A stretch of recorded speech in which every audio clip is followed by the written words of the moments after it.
Boa noite a todos. Que friozinho gostoso, né? Para quem gosta. Quem não gosta pode estar sofrendo um pouco, né? Mas é sempre bom dar uma variada, uma chuvinha. Tudo provém das mãos de Deus, né?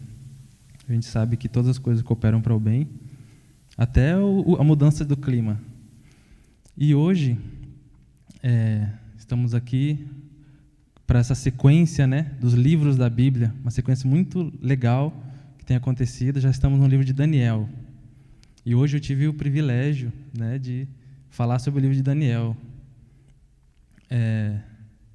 Todos sabem a importância do livro de Daniel, todos aqui como cristãos já sabem que todos os livros da Bíblia têm algo a nos ensinar, que Deus nos revelou. Nenhum livro está na Bíblia à toa, né? Mas o livro de Daniel, ele tem algo especial, principalmente para nós adventistas do sétimo dia, né? O livro de Daniel, ele é um dos livros mais fascinantes da Bíblia. Pelo menos para mim é o meu preferido, ali juntinho com o Gênesis, né? Daniel e Gênesis estão nos meus favoritos. Mas não só porque é o meu favorito, né? Mas também pela relevância dele, o livro de Daniel, para os acontecimentos da nossa história.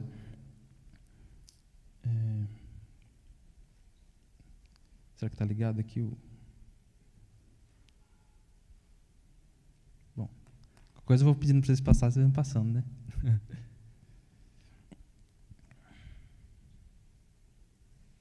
O livro de Daniel, ele é excepcional, principalmente devido a alguns incríveis relatos que contém ali. Não somente porque nós que cremos em Deus percebemos a mão de Deus nos acontecimentos, mas também aos olhos do mundo.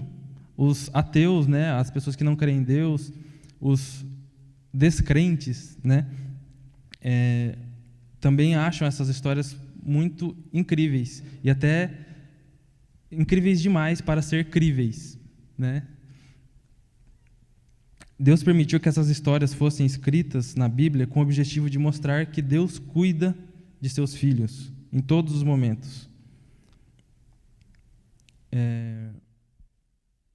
Alguém consegue lembrar dessa cena que está representada na imagem? Que cena é essa? Lá em Daniel 1 já começa falando sobre essa história, né? Quando Daniel e seus amigos se recusam a comer da mesa do rei. Gostaria que vocês abrissem a Bíblia junto comigo em Daniel, capítulo 1.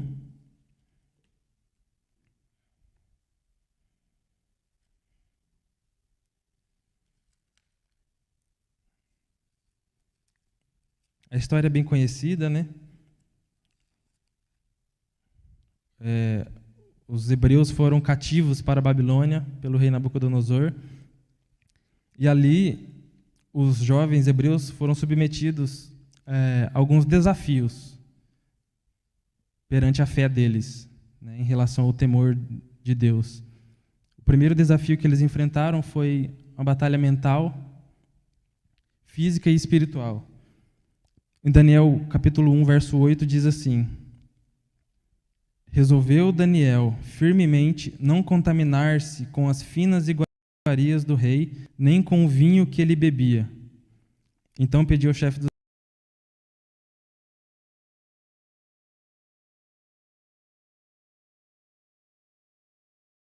eunucos que lhes permitisse não contaminar-se.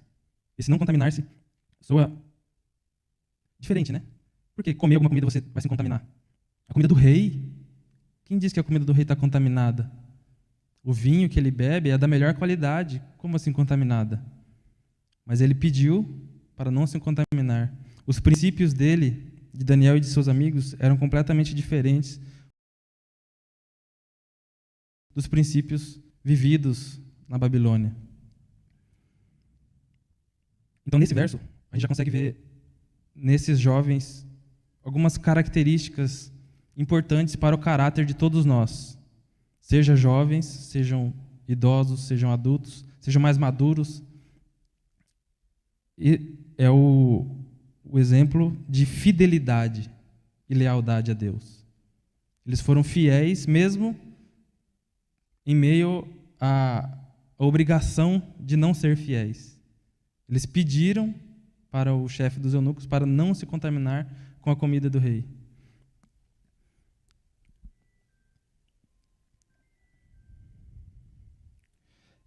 No verso 17 do capítulo 1, a gente ainda pode ver nessa história que depois de 10 dias de teste que Daniel pediu para as penás, Deus deu a eles. Verso 17, pode acompanhar comigo.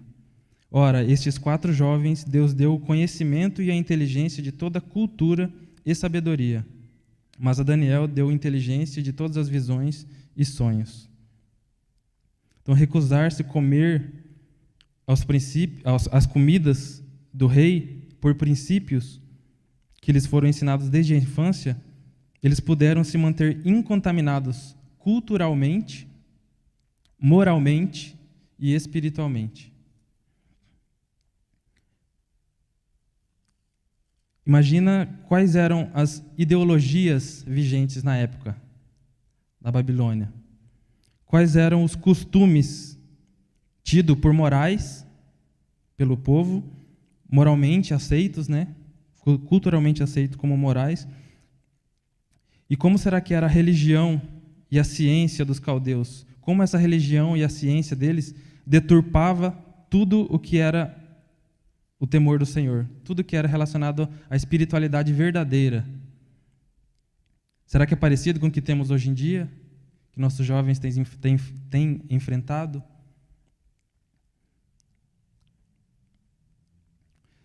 O impressionante também dessa história além da lealdade de Daniel e de seus amigos, é que eles foram fiéis e enfrentaram uma nação inteira, não só o rei, mas eles estavam dispostos a morrer pela comida, só pela comida. Será que era só pela comida? O próprio chefe que Daniel e os companheiros pediram para fazer esse teste ficou com medo de morrer, e Daniel e seus companheiros falaram: essa é a condição, senão a gente morre, não tem problema. O capítulo 2 também de Daniel tem lições muito importantes. Além de ser uma história completamente inusitada para os descrentes, como pode alguém... Pode passar o slide, fazendo um favor. Como pode alguém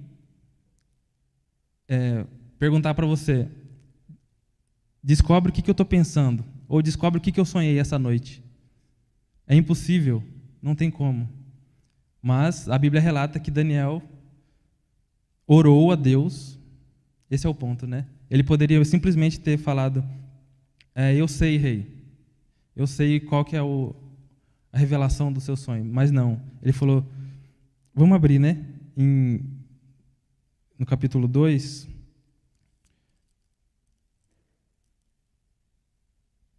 aqui no verso 20 e 21.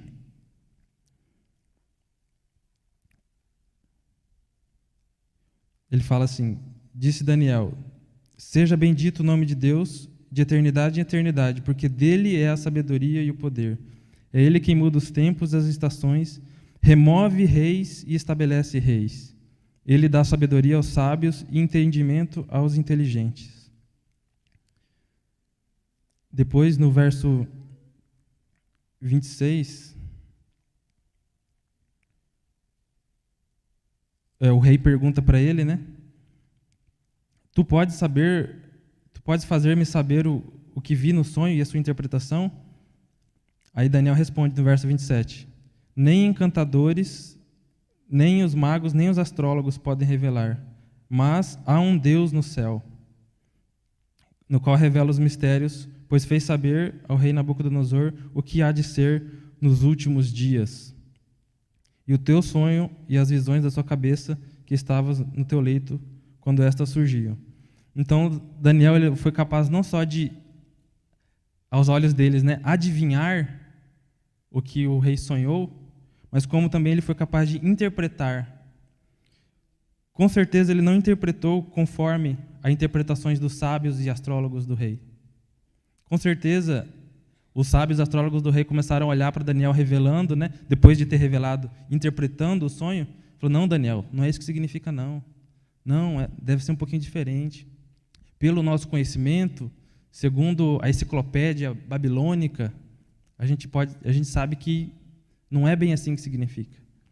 Mas Daniel, ele foi fiel, mesmo tendo aprendido a ciência babilônica, o conhecimento babilônico, ele não revelou nem interpretou o sonho do rei conforme ele aprendeu em Babilônia, mas conforme Deus revelou para ele.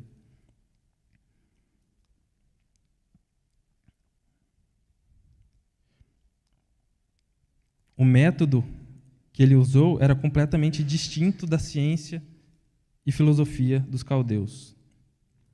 Será que hoje em dia, os jovens que estão na faculdade, os de mais idades que já têm uma carreira de estudo pela frente, que já passou por essa carreira, né? A gente aprende muitos métodos, né? O método científico e várias outras formas de analisar o mundo ao nosso redor. Mas será que esses métodos estão de acordo com a palavra de Deus? Será que esses métodos também são os mesmos que Deus ensinaria a você? É os mesmos que está escrito na Bíblia? Os princípios são os mesmos? Não é fácil a gente aprender a ciência do mundo e ainda assim manter a nossa visão da palavra de Deus correta. A gente precisa estudar além do que as pessoas comuns estudam, né? Porque além de a gente estudar a Bíblia, que é o nosso principal objeto de estudo durante toda a nossa vida, ainda temos que estudar as coisas para nos formar, né? Para nos capacitarmos profissionalmente. E muitas dessas capacitações profissionais têm filosofias e métodos que divergem dos princípios da Bíblia. Precisamos estar atentos. Até os nossos professores mais queridos, professores mais inteligentes, eles também cometem erros.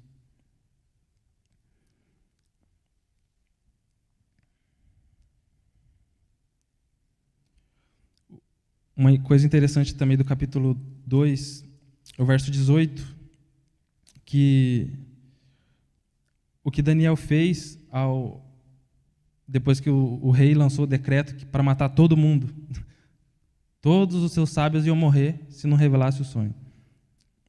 Daniel, em sinal de humildade, misericórdia, né, de Deus, ele orou, chamou os seus amigos e disse assim, o verso 18, para que pedissem misericórdia ao Deus dos céus sobre esse mistério, a fim de que Daniel e seus companheiros não perecessem com os restos dos sábios da Babilônia. E então foi revelado o mistério a Daniel. Então, a atitude de Daniel frente a uma situação impossível de ser resolvida foi orar a Deus, pedir a misericórdia de Deus para revelar esse mistério. Uma das coisas mais impressionantes desse livro, além dessas histórias incríveis, além das profecias que esse livro trata, é o caráter de Daniel e de seus amigos. Que caráter puro, que caráter firme de fazer essas escolhas, mesmo em meio às dificuldades.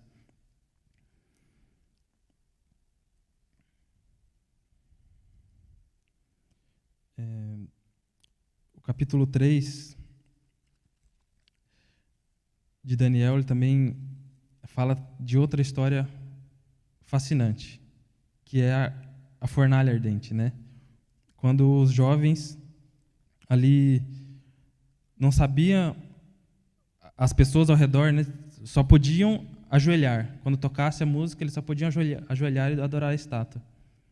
Não tinha escolha para os que não creem em Deus, senão eles iam morrer. Mas para Sadraque, Mesaque e Abednego,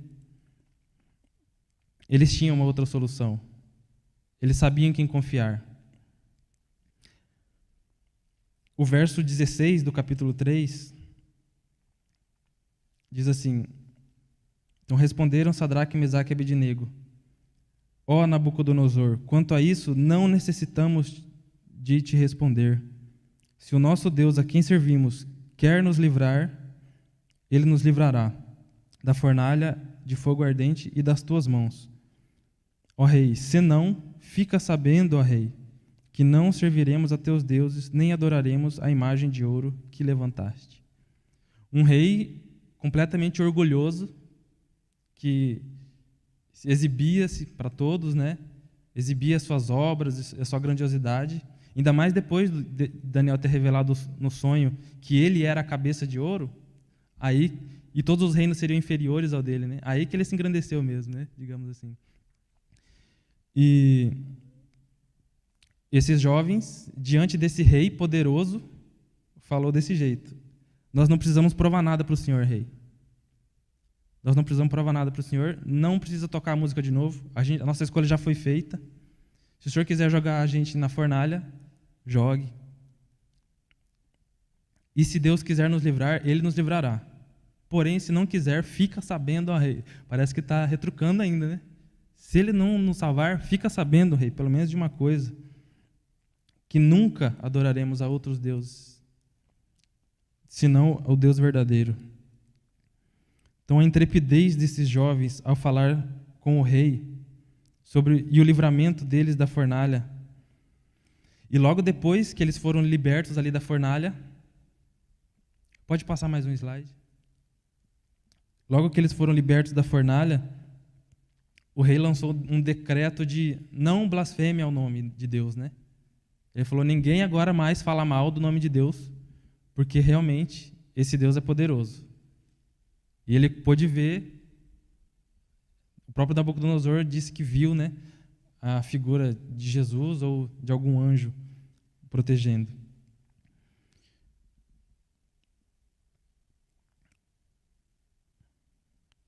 E, em continuação, ainda no capítulo 4, uma história incrível também é como que Deus pode fazer de um rei idólatra,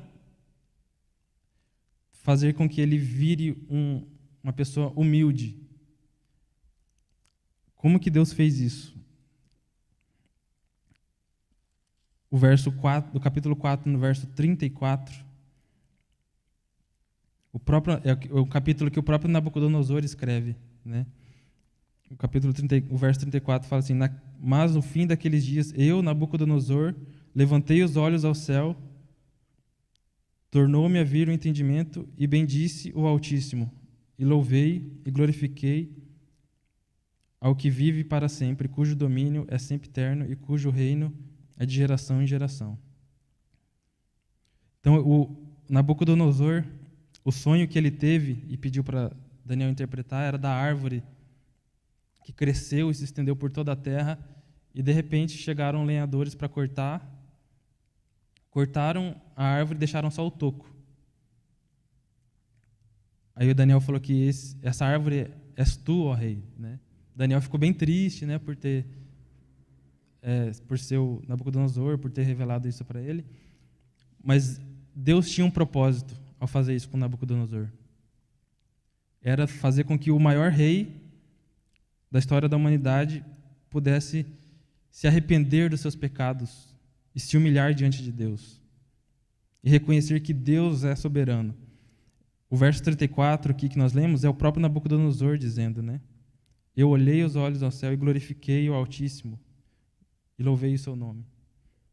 O que pode fazer o nosso testemunho perante as pessoas, né?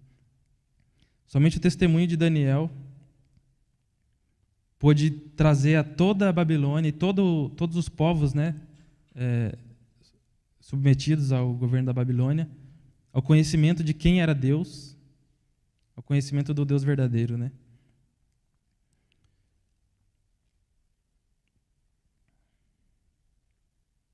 Então, depois do rei passar 7 anos pastando como animal, Deus dá novamente o entendimento a ele, Deus retorna a cognição, né, a Nabucodonosor, e ele volta novamente a ser rei.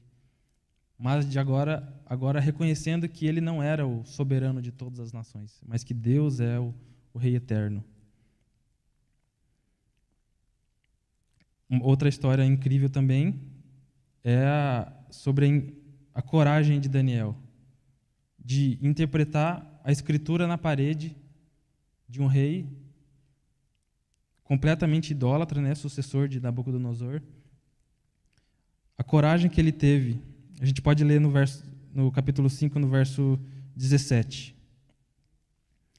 Eles estavam comemorando, o povo estava comemorando junto com o rei, aquela festa cheia de bebidas e usando as taças do templo, né, que eles tinham levado de Jerusalém. E, de repente, surge uma escritura na parede, também algo sobrenatural, inexplicável. Como assim uma mão surgiu no meio do povo e começou a escrever na parede? Nós, cristãos, entendemos isso facilmente. A gente sabe que mão era essa. Mas vai falar para um descrente. Imagina quem estava lá no momento, as pessoas que estavam lá. Como foi esse acontecimento, né? Todos se assustaram. A Bíblia fala que o rei, as pernas dele, né, as juntas dele batiam um joelho no outro, com tanto medo que ele ficou. Então, o verso 17, Daniel respondeu e disse na presença do rei: os teus presentes fiquem contigo, e dá teus prêmios a outrem. Todavia, lerei ao rei a escritura e farei a sua interpretação. E depois de Daniel interpretar a condenação do rei, né, a condenação de Deus ao rei, ele fala: não quero nada disso que você quer me presentear aí, pode ficar com tudo isso aí, você vai perder tudo. Mas o mais incrível é a coragem que ele teve. Uma outra característica do caráter de Daniel, além de humildade, lealdade, fidelidade, é a coragem de Daniel.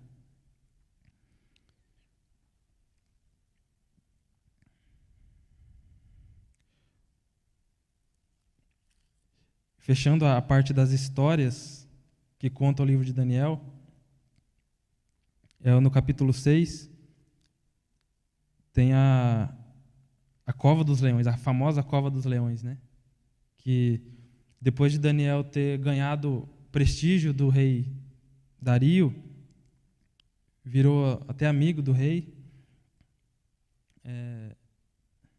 O rei mesmo já também começou a temer a Deus, né? Capítulo 6, no verso 10, diz assim, que Daniel, pois quando soube que a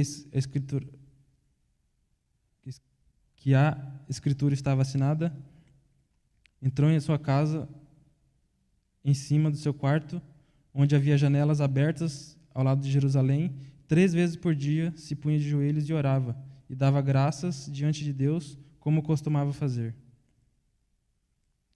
Então Daniel, mesmo com o mandado de morte, né, o decreto de ser lançado na cova dos leões, todo que não adorassem ao rei, ele fez questão de abrir as janelas e orar 3 vezes ao dia, como era de seu costume. Essa é a parte mais incrível também do caráter de Daniel, né? Todas as pessoas, ele era um dos príncipes do rei, né? Um dos principais, um presidente, um primeiro-ministro, talvez. E todos os seus companheiros ali eram inimigos dele e queriam que ele não fosse mais alguém importante no reino e queriam matá-lo, né? E procuraram de alguma forma encontrar algumas coisas sobre ele, encontrar coisas ruins que pudessem depor ele do cargo, dar um impeachment em Daniel. Só que imagino que fizeram por muito tempo, né? Pesquisaram muito e não acharam nada. Uma conduta completamente ilibada era a conduta de Daniel.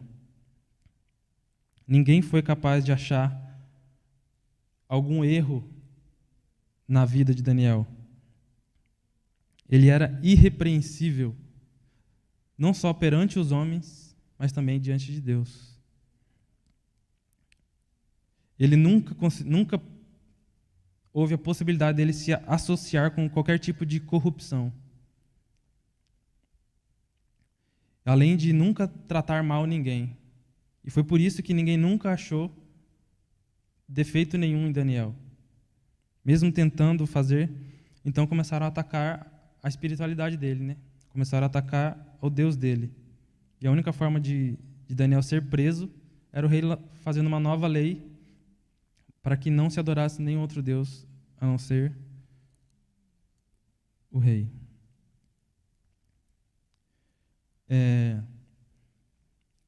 Todas essas histórias têm coisas grandiosas por trás, né? Milagres incríveis, livramento da cova dos leões, leões famintos, fornalha ardente, até as pessoas que jogaram os jovens dentro da fornalha morreram.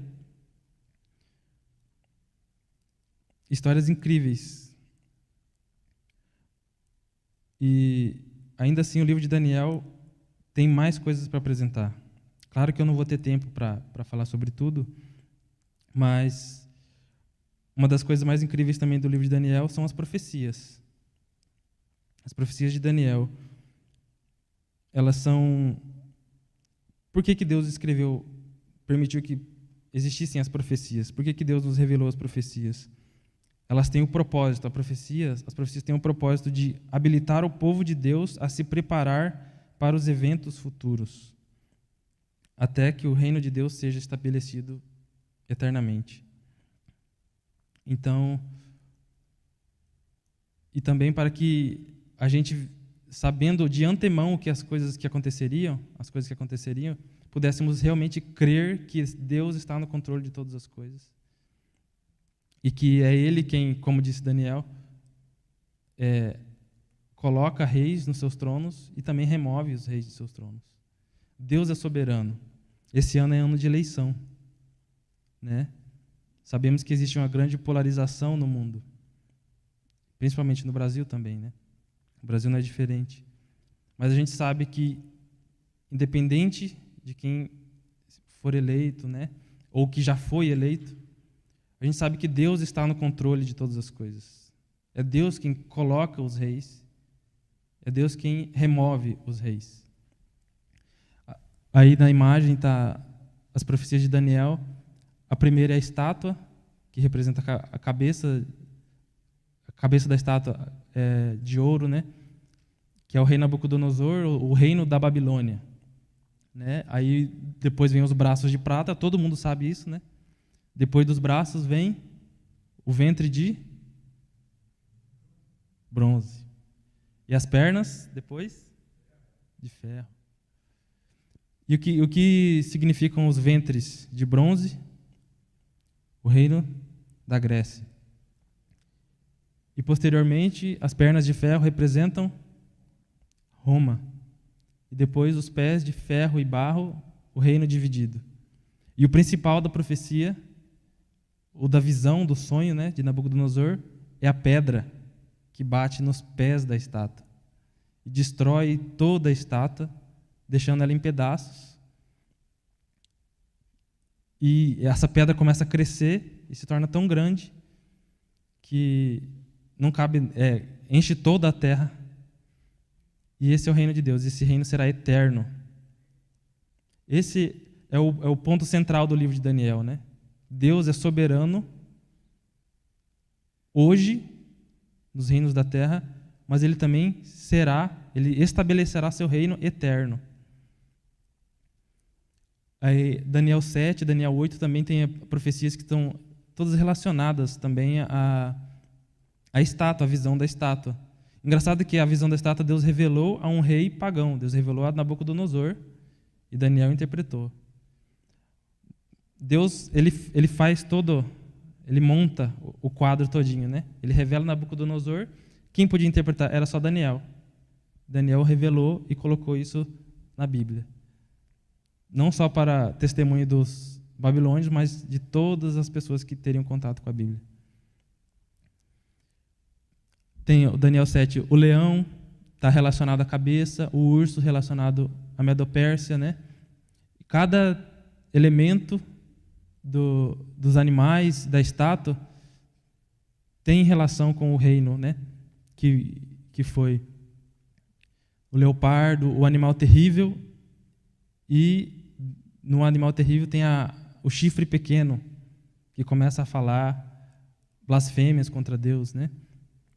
No capítulo 8 também, o carneiro e o bode, e a ponta pequena, que se torna um chifre notável.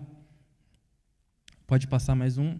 E uma outra profecia de Daniel também, que é uma das principais profecias, principalmente para nós, adventistas, né?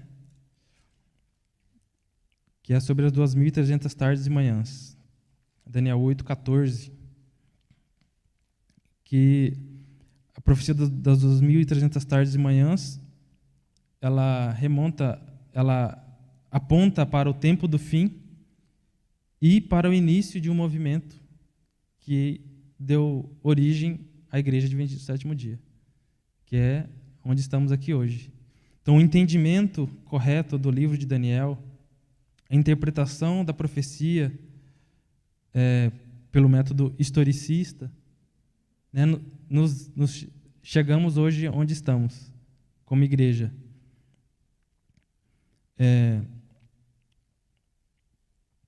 Então, o livro de Daniel tem essa sucessão a profecia da sucessão dos reinos com o fim no reino eterno de Deus, e a profecia das 2.300 tardes e manhãs, pode passar mais um slide, que remonta ao estabelecimento do seu reino eterno.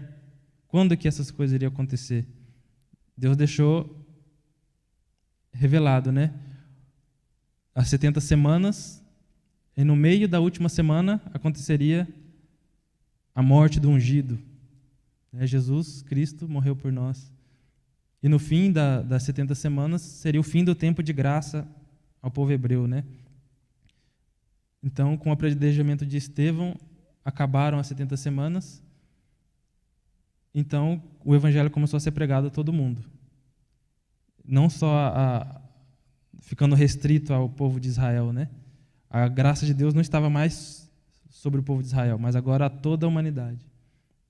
Por isso que estamos aqui hoje, no Brasil, adorando a Deus, porque através de Paulo e através de outros pregadores que levaram o evangelho até nós hoje. E a famosa data de 1844, que é onde dá o fim das 2.300 tardes e manhãs. E dá o início ao ministério de Jesus no Santuário Celestial, que é uma das doutrinas distintivas da Igreja Adventista. E, em algum momento, depois de 1844, acontece a volta de Jesus, o evento tão esperado, né? Quando a pedra bate nos pés da estátua, nos dedos da estátua, e se torna grande e reina para sempre. Pode passar mais um slide? Então é isso. O livro de Daniel contém essas histórias. A lição que podemos tirar é que Deus cuida de seus filhos em todos os momentos, seja dentro da fornalha, seja dentro da cova dos leões. Deus abençoa seus filhos, onde quer que eles estejam. Deus dá sabedoria e entendimento, assim como deu a Daniel e seus amigos, saúde e sucesso. Eles eram um dos principais dos reinos, né, que Daniel participou. Ele era um dos principais do reino. Deus corrige seus filhos, né? O rei Nabucodonosor também precisava ser corrigido e Deus o corrigiu com 7 anos no pasto, para ele se tornar humilde. Deus protege seus filhos e os livra. Deus se revela, assim como se revelou a Nabucodonosor, a Daniel. Deus se revelou também a toda a Babilônia, pelo exemplo que Sadraque, Mesaque e Abednego deram, ao rei Ciro, pelo exemplo de Daniel, e a todo o reino Medo-Persa, depois que Dario mandou o decreto para todo mundo adorar somente ao Deus de Daniel. E as profecias também nos dá confiança ainda mais na Bíblia. Os eventos preditos na Bíblia, todos eles aconteceram. Então isso aumenta a nossa confiança. Precisamos estudar a Bíblia todos os dias. E as profecias também nos dão esperança de que as coisas que Deus revelou irão acontecer. E essas coisas são ótimas, são boas demais. Que é a volta de Jesus, o estabelecimento do seu reino eterno. Perfeito. Então, o caráter de Daniel, as lições que a gente pode tirar do caráter de Daniel, é o amor que ele tinha por Deus. O temor do Senhor inabalável que ele tinha. A sua integridade, autodisciplina, fidelidade e lealdade inabaláveis. Humildade, honestidade, a sua conduta ilibada, irrepreensível, incorruptível.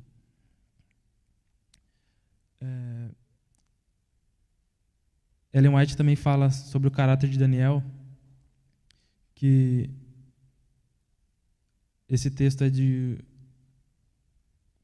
Profetas e Reis, né? Fala assim: entre os filhos de Israel que foram levados cativos para a Babilônia no início dos 70 anos do cativeiro, havia compatriotas cristãos compatriotas, homens que eram tão fiéis ao princípio como o aço, e que não se deixariam corromper pelo egoísmo, mas honrariam a Deus com prejuízo de tudo para si. Na terra de seu cativeiro, esses homens deveriam levar avante, o propósito de Deus de dar às nações pagãs as bênçãos que vêm pelo conhecimento de Jeová.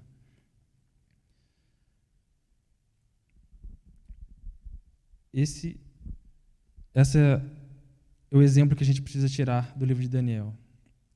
Ser tementes a Deus a qualquer prova, independente do que venha acontecer de dificuldade na nossa vida. Precisamos ter essa firmeza do caráter de Daniel e de seus amigos. E essa firmeza e essa convicção só vem do estudo da Bíblia, que é a palavra de Deus. É onde a gente pode ouvir Deus falar conosco através da sua palavra. E através da oração. Essa é a forma que Deus estabeleceu para nos comunicar com a gente e a gente comunicar com Ele. É a única forma que podemos desenvolver um caráter parecido com o de Daniel. Grandioso Deus, amado Pai, muito obrigado porque podemos vir à sua casa e ouvir a tua palavra, louvar o teu nome. Nos ajude, Pai, fortalece o nosso caráter, fortalece a nossa vontade de querer ser parecidos com Daniel, parecidos com Jesus Cristo, nosso modelo. Nos ajude, Pai, a sermos inabaláveis nas provações, irrepreensíveis diante do mundo.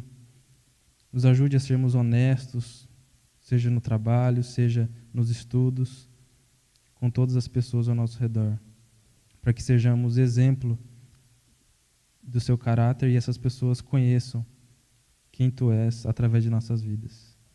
Obrigado por tudo. Em nome de Jesus. Amém.